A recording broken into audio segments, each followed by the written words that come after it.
सुप्रभात विद्यार्थियों, प्राचीन भारतीय इतिहास की डिजिटल कक्षा में आपका स्वागत। मैं डॉक्टर इकबाल से आचार्य इतिहास विभाग राजकीय महाविद्यालय झालावाड़। विद्यार्थियों, आज हम पढ़ने जा रहे हैं सम्राट हर्षवर्धन के बारे में, जो पुष्यभूति वंश का शासक था और जिसने 606 ईस्वी से 643 ईस्वी तक राज्य किया। 606 ईस्वी में, जैसे कि हमने कहा, भारत के राजनीतिक पटल पर एक महत्वपूर्ण व्यक्तित्व का आगमन हुआ और उसके बारे में हमें जानकारी उसके दरबारी लेखक बाण के हर्षचरित से मिलती है। बाण ने इस ग्रंथ में हर्ष के पहले के राजाओं के बारे में तथा हर्ष के जीवन के प्रारंभिक इतिहास के बारे में काव्यात्मक किंतु तथ्यात्मक विवरण प्रस्तुत किया है। उसी के शासनकाल में प्रसिद्ध चीनी यात्री युआनचांग यानी हेनसांग भारत आया था, जिसका यात्रा विवरण सीयू की बड़े ऐतिहासिक महत्व का है। उससे संबंधित कई लेख भी मिलते हैं, जिसमें बांसखेड़ा और मधुवन के ताम्रपत्र, एहोल से प्राप्त पुलकेशिन द्वितीय का अभिलेख विशेष रूप से उल्लेखनीय है।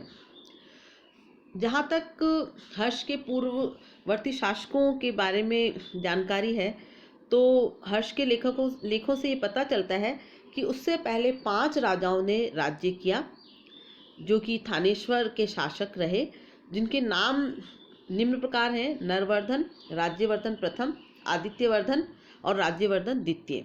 इस वंश के प्रथम 3 राजा केवल नाम मात्र के राजा थे विद्यार्थियों, और आदित्यवर्धन ने उत्तर गुप्त वंश की राजकन्या महासेना गुप्ता से विवाह कर अपनी राजनीतिक स्थिति को मजबूत किया था। प्रभाकर वर्धन इस राजकुल का पहला महत्वपूर्ण शासक था। इसने महाराजाधिराज और परम भट्टारक उपाधियां धारण की थी, जिससे ये सिद्ध होता है कि उसने अपनी शक्ति काफ़ी बढ़ा ली थी। राज्यवर्धन द्वितीय के बाद प्रभाकर वर्धन गद्दी पर बैठा और ये हर्षवर्धन का पिता था। उसने अपने साम्राज्य को काफ़ी प्रसारित किया। संभवतः उसका अधिकार पंजाब के कुछ भागों पर और राजपूताना के मरु प्रदेश पर था। अपनी स्थिति को और सुदृढ़ बनाने के उद्देश्य से उसने कन्नौज के मोखरी राजा ग्रहवर्मा के साथ अपनी पुत्री राज्यश्री का विवाह किया। उसके शासनकाल के अंतिम दिनों में हुणों ने उसके राज्य पर आक्रमण किया, किंतु उसके पुत्र राज्यवर्धन ने उन्हें पराजित कर राज्य से बाहर निकाल किया। प्रभाकर वर्धन का दूसरा पुत्र हर्षवर्धन था। जिस समय राज्यवर्धन हुणों के दमन में लगा हुआ था, उसी समय प्रभाकर वर्धन अस्वस्थ हुआ और उसकी मृत्यु हो गई, और उसके बाद थानेश्वर की गद्दी पर राज्यवर्धन बैठा। एक लेख में उसे परम सोगत कहा गया है, जिससे पता चलता है कि वे बौद्ध धर्म के प्रभाव में था। प्रभाकर वर्धन की मृत्यु होते ही उसके शत्रु जो है उठ खड़े हुए। मालवा के राजा देवगुप्त ने गोड़ यानी बंगाल के शासक शशांक से मिलकर राज्यवर्धन के बहनोई ग्रहवर्मा को मार डाला और उसकी बहन राज्यश्री को कान्यकुब्ज के कारागार में यानी जेल में डाल दिया गया। ये समाचार मिलते ही अपने भाई हर्ष को राज्य की रक्षा के लिए छोड़कर राज्यवर्धन अपने शत्रुओं का बदला लेने के लिए गया। उसने आसानी से मालवा के राजा देवगुप्त को हरा दिया। संभवतः देवगुप्त इस युद्ध में मारा गया, पर वह स्वयं शशांक के जाल में फंस गया। शशांक ने उससे अपनी पुत्री के विवाह का प्रस्ताव रखा। राज्यवर्धन उस पर विश्वास करके उसके एक शिविर यानी कैंप में चला गया, जब शशांक ने विश्वासघात कर उसकी हत्या कर दी।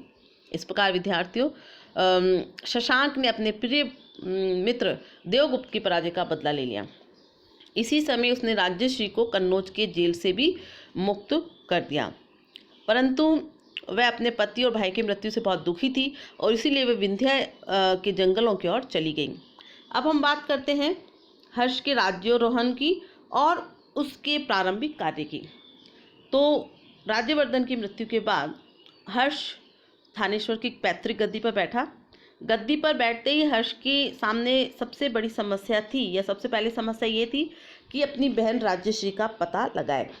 जो उस समय जो सूचनाएं प्राप्त थी उसके अनुसार कान्यकुब्ज के कारागार से मुक्त होकर विंध्य के जंगलों में गई थी। हर्ष ने अपनी बहन की खोजबीन की और संयोग से जिस समय वे दुख के कारण चिता में जल मरने की तैयारी कर रही थी, उसी समय हर्ष वहाँ पहुँच गया और उसने अपनी बहन को बचा लिया। लेकिन दुर्भाग्य से हर्ष चरित्र का विवरण जो है यहीं से आकर समाप्त हो जाता है और उसके बाद की घटनाओं की जानकारी हमें प्राप्त नहीं होती। ऐसा लगता है कि हर्ष की को अपनी सेना के साथ आगे बढ़ता हुआ देखकर शशांक ने भी कन्नौज वापस लौट जाना ही अधिक उचित समझा। इस समय आसाम के भास्कर वर्मा से उसे अपने स्वयं राज्य के ऊपर भी खतरा उत्पन्न हो गया था। मालवा प्रदेश का उसका मित्र, जिसकी सहायता के बल पर वह इतनी दूर पश्चिम में चला आया था, पहले ही पराजित होकर मारा गया था, यानी देवगुप्त।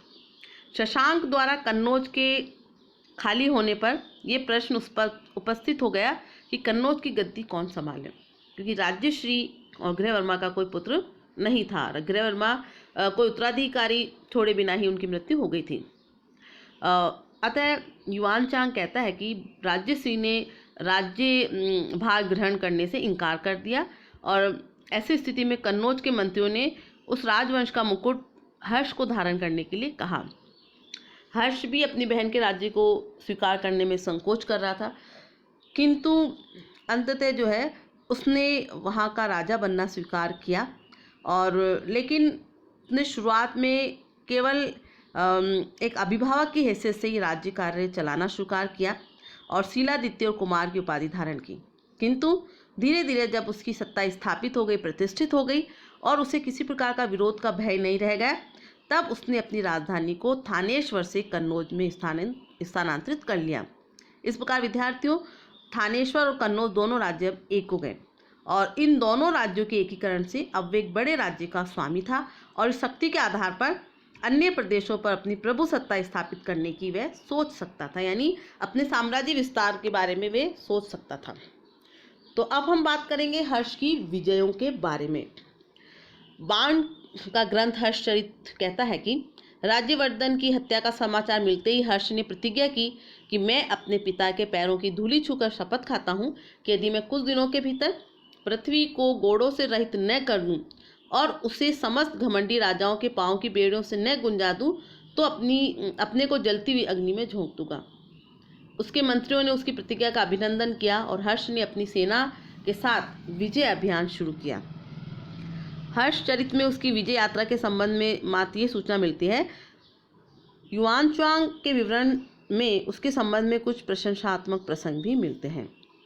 तो इस प्रकार 6 वर्षों तक, जब तक कि उसने 5 भारतों को अधीन न कर लिया, निरंतर वह लड़ता रहा। शीघ्र उसने अपने भाई की मृत्यु का बदला ले लिया और वह भारत का स्वामी बन गया। ऐसी कथन जो है हमें युआनचांग के ग्रंथ से मिलते हैं।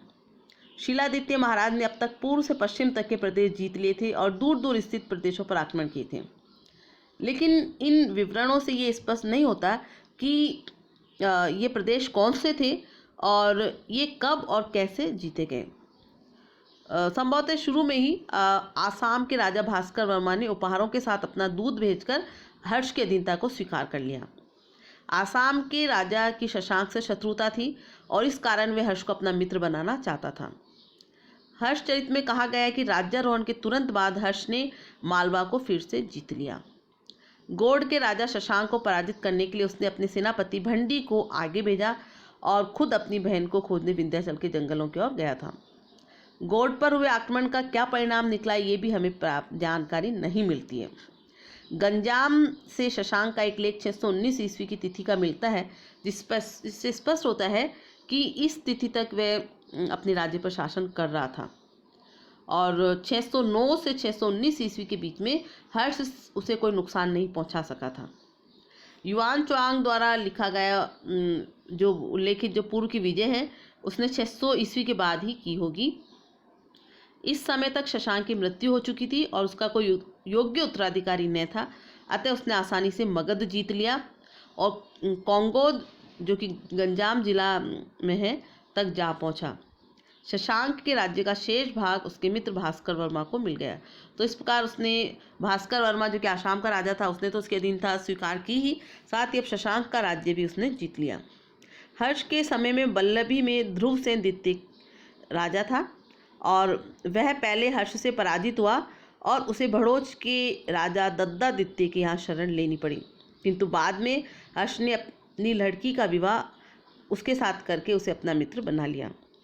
हर्षचरित के अनुसार उसने सिंधु राज को मारकर उसकी संपत्ति को स्वायत्त कर लिया। इससे स्पष्ट है कि उसने सिंध के राजा को पराजित किया और उससे युद्ध कर भी वसूल किया। इसके बाद हम बात करेंगे पुलकेशिन द्वितीय के साथ हर्ष के युद्ध की। विद्यार्थियों, इस समय दक्षिणापथ यानी दक्षिण में चालुक्य वंश के राजा पुलकेशिन द्वितीय का शासन था। वह एक शक्तिशाली शासक था और मध्य भारत तथा पश्चिम के राज्य उसके प्रभाव में थे।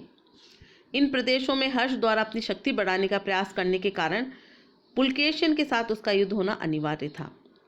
ये युद्ध नर्मदा नदी के तट पर लड़ा गया। अगर आपसे ये पूछा जाए कि पुलकेशिन द्वितीय और हर्ष के बीच युद्ध कहाँ हुआ, तो आप बता सकते हैं कि नर्मदा नदी के तट पर। इस युद्ध के बारे में युआन चांग के जीवन वृत्तांत हुई ली से जानकारी मिलती है कि हर्ष ने भारी तैयारी कर, यानी बहुत ज़्यादा तैयारी कर, महाराष्ट्र कर्नाटक के राजा पुलकेशिन पुलोकीशय लिख रखा उसने पर आक्रमण किया और लेकिन उसे हार कर लौटना पड़ा। चालुक्य लेखों से इस बात का समर्थन होता है, और जो कि 634 ईस्वी में ऐहोल का जो मेगुटी अभिलेख है उससे ये जानकारी मिलती है। ये युद्ध कब हुआ, इस बारे में विद्वानों में एक राय नहीं है। प्राय ये माना जाता है कि 630 ईस्वी और 634 ईस्वी के बीच में ये युद्ध हुआ। अब हम बात करें कि इन सारी विजयों के बाद हर्ष के साम्राज्य विस्तार कहाँ से कहाँ तक था। तो चालुक्य लेखों और हर्षचरित में हर्ष को सकोलोत्तर पथनाथ कहा गया, यानी संपूर्ण उत्तरापथ का अधिपति कहा गया है। इससे ऐसा लगता है कि वह संपूर्ण उत्तरी भारत का राजा था, किंतु इस उपाधि को इसी तरीके से ग्रहण नहीं किया जा सकता है। इसमें कुछ संशोधन की आवश्यकता पड़ती है। हर्ष एक विशाल राज्य का स्वामी था। उसके पैतृक राज्य में थानेश्वर, सरस्वती घाटी और पूर्वी राजस्थान के कुछ भाग थे। कन्नौज का मोखरी राज्य मिल जाने पर उत्तर प्रदेश तथा मगध के कुछ भाग उसे मिल गए। मधुवन और बांसखेड़ा से मिले लेखों से विदित होता है कि रामनगर और बरेली जिला के प्रदेश उसके अधिकार में थे। चीन के साथ उसने राजनीतिक जो राजदूत संबंधी कागजातों में उसे मगध का राजा कहा गया है, जो मगध पर उसका अधिकार सिद्ध करता है। युआन चांग से पता चलता है कि उड़ीसा पर और बंगाल के कुछ भाग पर उसका अधिकार था। आधुनिक राजमहल जिला में स्थित कजंगल नामक स्थान पर उसने दरबार किया था। इस प्रकार दक्षिण में उसका राज्य नर्मदा नदी तक था। कुछ विद्वान कश्मीर और नेपाल पर भी हर्ष के अधिकार को स्वीकार करते हैं। इसमें जो भी युआन चांग का जो विवरण है उससे पता चलता है कि कश्मीर, पश्चिमी बंगाल, सिंध, गुजरात, राजस्थान, नेपाल और कामरूप उस समय स्वतंत्र राज्य थे। लेकिन इसमें कोई संदेह नहीं कि उसके प्रभुत्व को उत्तर भारत में सभी राज्य स्वीकार करते थे। अनेक राज्यों ने उसकी अधीनता इस सीमा तक स्वीकार की थी कि वह उसके दरबार में उपस्थित होते थे। कामरूप का राजा भास्कर वर्मा और उसका दामाद वल्लभी का मैत्रक नरेश ध्रुव सेन द्वितीय ऐसे ही शासक थे। तो इस प्रकार विद्यार्थी हम देखते हैं कि सम्राट हर्ष का प्रारंभिक जीवन क्या रहा। उसका राज्यारोहण विषम परिस्थिति में हुआ, इसके बावजूद उसने अपनी शक्ति को बढ़ाया और अपने राज्य विस्तार किया और अपने वंश की प्रतिष्ठा को स्थापित किया। धन्यवाद।